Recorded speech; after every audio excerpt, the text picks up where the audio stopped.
రవి 20 సంవత్సరాల యువకుడు తన కలలను అందుకోవడానికి సిద్ధమయ్యాడు.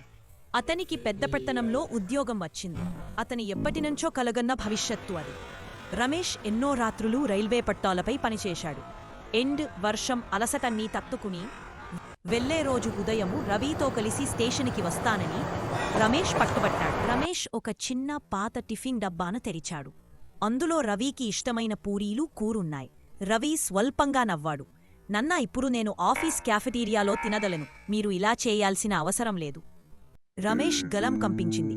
నువ్వు చిన్నప్పుడు స్టేషన్లో నా వేళ్లును బిగిగా పట్టుకునేవాడివి. పోతానేమో అని భయపడి ఈరోజు నేను భయపడుతున్నాను. ఈ పెద్ద లోకంలో నిన్ను కోల్పోతానేమో అని.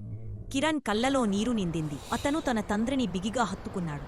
నేను ఎక్కడికి వెళ్ళినా నన్నా, మీరు నన్ను ఎప్పటికీ కోల్పోరు. మీరు నా ఇల్లు.